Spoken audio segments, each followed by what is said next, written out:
Oke guys, selamat datang di channel Badar 17.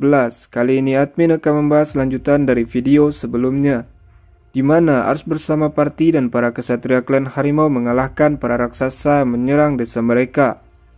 Juga Ars bersedia untuk membantu tetua Aena untuk menyembuhkan para rekan-rekannya yang terluka. Oke, sebelum kita mulai pembahasannya, bantu channel ini dengan tekan tombol subscribe biar channel ini bisa berkembang lagi ke depannya. Nah, setelah Ars menyembuhkan para rekan-rekan klan harimau yang terluka, tetua Aena membawa Ars dan party menuju perkemahan. Saat sampai di perkemahan, Ars melihat kampung harimau yang berada di desa klan Willy ini hanya mempunyai penduduk sekitar 100 orang. Mengingat tidak banyaknya rumah mereka yang berada di sana. Sekarang Ars dan party sudah berada di ruangan tetua Aena yang hanya ada pria harimau di dalamnya, sedangkan tetua Aena duduk di kursi. Intinya di sini tetua Aena berterima kasih pada Ars dan party atas semua yang mereka lakukan untuk desa mereka. Bahkan di sini tetua Aena sedikit ada kesalahpahaman di mana tetua Aena menganggap Ars, Chiome, dan Goemon anak buah dari Ariane. Mengingat Ariane memberikan pengenalan terlebih dahulu pada tetua Aena. Akan tetapi kesalahpahaman itu segera berakhir setelah Arian menjelaskannya. Tak lama istri dari tetua desa yang bernama Yuga datang dari belakang tetua Aena dan berdiri di sampingnya. Kedatangan Yuga sedikit membuat semua anggota klan harimau yang berada di ruangan kesal, di mana Yuga melontarkan kata-kata yang merendahkan para kesatria klan harimau yang akhirnya mengharapkan bantuan dari orang lain. Tapi tetua Aena segera menenangkan suasana kembali, di mana dia menanyakan pada Ars apa yang sebenarnya Ars inginkan agar dia bisa membalas kebaikannya. Nah, semua mata para klan harimau termasuk tetua Aena dan Yuga terbelalak mendengar bahwa Ars datang jauh-jauh ke tempat mereka hanya untuk mencari cabai merah. Tetua Aena tertawa dan mengatakan pada Ars bahwa mereka bukanlah klan yang menghasilkan cabai merah tersebut, melainkan klan besar lain yang berada di padang rumput. Nah, Ars pun meminta mengirimkan kesatria tetua Aena untuk mengantarkan Ars ke tempat di mana klan yang menghasilkan cabai merah. Tetua Aena mencoba menjelaskan dimulai di mana asal raksasa hitam yang berasal dari hutan Black Forest dan tak pernah datang ke hutan padang rumput sebelumnya. Tapi entah kenapa mereka para raksasa akhir-akhir ini datang ke padang rumput. Aena lanjut menjelaskan bahwa mereka sebenarnya telah menerima peringatan dari klan Aena tentang kedatangan raksasa tersebut. Dan tetua Aena tak menyangka para raksasa bakal datang ke kampung mereka. Aena juga mengatakan dia bakal mengirimkan sekelompok kesatria harimau yang ada di kampung Willy menuju ke kampung Aena. Nah, Ars pun meminta Aena untuk membawa Ars dan party bersama kelompok mereka menuju ke Aena dan meyakinkan tetua Aena bahwa Ars mampu mengalahkan setidaknya 2 raksasa jika mereka mencoba menyerang saat perjalanan dan tidak akan menjadi beban bagi mereka. Tetua Aena menanggapinya dengan setuju dan merasa senang jika Ars ikut bersama kelompok mereka. Nah, keesokan harinya Ars bersama party dan kelompok klan harimau yang berjumlah 11 dengan tetua Aena pergi menuju ke kampung Aena. Untuk sampai di kampung Aena, mereka membutuhkan waktu kurang dari 2 hari lamanya. Tepatnya mereka sampai di tengah hari di hari kedua. Mereka pun disambut oleh tetua Aena yang bernama Howe yang memiliki tinggi 3 meter dan lebih tinggi dari tetua Aena. Intinya, tetua Aena mengobrol sama tetua Howe tentang raksasa yang datang akhir-akhir ini dan menyerang desa Willy. Juga memberitahu tentang party Ars yang telah datang menolong mereka. Setelah itu Awe mendekat ke arah Ars. Jadi sejak Awe mengobrol sama tetua Aena, dia terus-terusan melihat ke arah party Ars yang telah menunggangi drift bus bersama mereka. Howe yang sudah berada di depan Ars mengobrol. Howe menjelaskan bahwa Drepos yang Ars dan parti tunggangi adalah milik kesatria mereka yang pergi berpatroli. Akan tetapi sampai sekarang tidak pernah kembali lagi. Howe meminta Ars untuk mengembalikan binatang Drepos itu kepada klan Howe, sebab Drepos sangat berharga bagi kesatria mereka. Ars pun jelaskan bahwa dia mendapatkan Drepos setelah membelinya dari pemilik kandang yang berada di gerbong selatan, dan juga Ars mengatakan bahwa dia tidak keberatan mengembalikan Drepos kepada Howe dengan satu permintaan. Mendengar itu, Howe merasa sangat senang. Tak lama Ars akan mengatakan permintaannya, terdengar keributan dari gerbang masuk kampung klan harimau. Howe pun berteriak dan menyuruh semua perempuan dan anak-anak untuk minggir dari jalan. Howe pun mendekat ke arah gerbang, sedangkan Ars dan parti tetap diam dan menonton.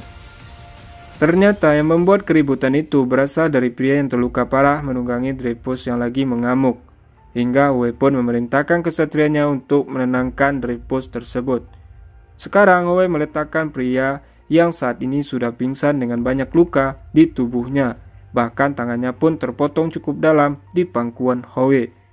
Akan tetapi Ars membantu menyembuhkan pria tersebut setelah mendapat kode dari Howe, yang membuat mata semua klan harimau terbelalak, dan paling terkejut dari semuanya adalah Howe ketika menyaksikan tangan pria yang terluka itu menyatu kembali setelah Ars menyembuhkannya.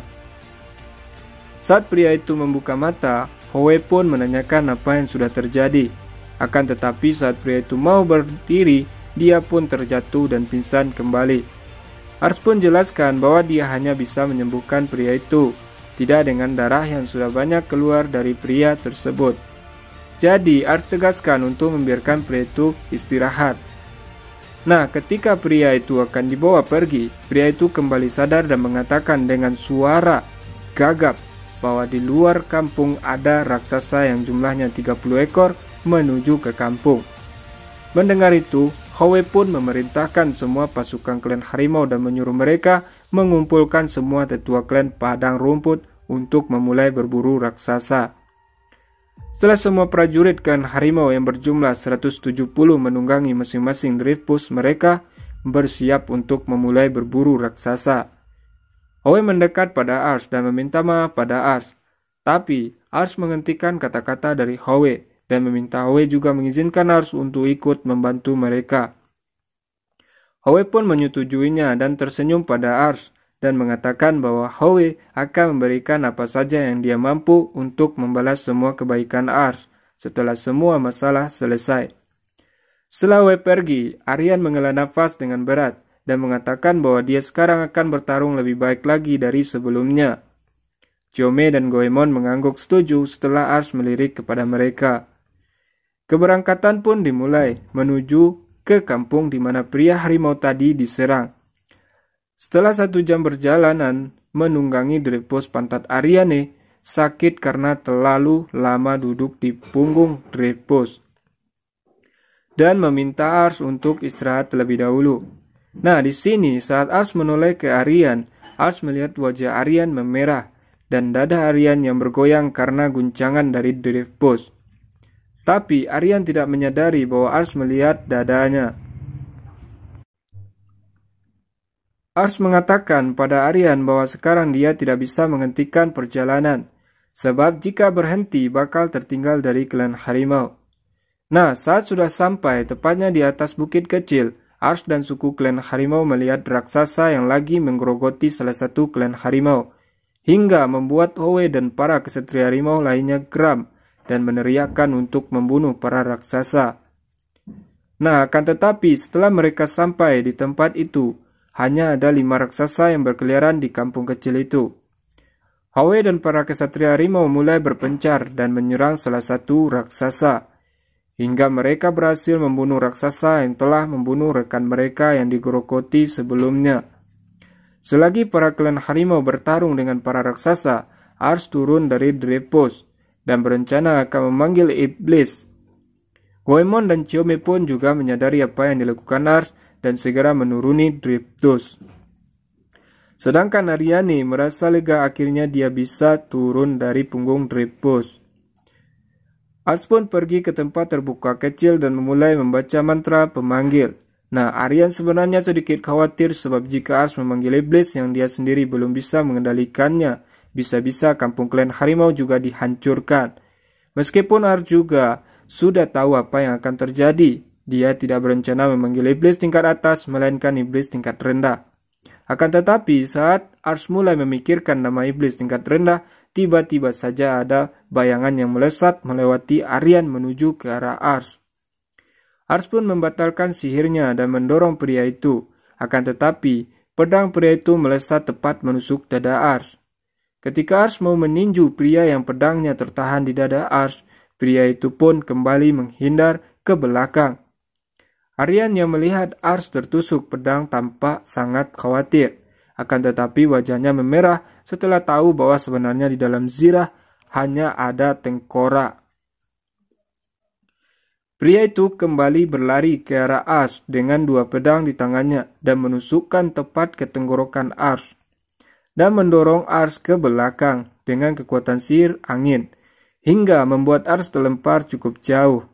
Pria itu pun kemudian melompat ke belakang Ars untuk membuat serangan selanjutnya. Akan tetapi, Chiome datang tepat waktu untuk menangkis serangan pria tersebut, hingga pria itu mundur dan berdiri di depan Chiome. Nah, entah Chiome berhasil membuat serangan terhadap pria berjubah itu atau apalah, yang membuat tangannya sedikit meneteskan darah. Tapi, Chiome terkejut melihat wajah pria itu setelah jubah penutup kepalanya tertiup angin, dan mengatakan bahwa dia adalah Sasuke. Oke, cukup sampai di situ dulu pembahasan kali ini. Terima kasih sudah menonton. Salam Nakama.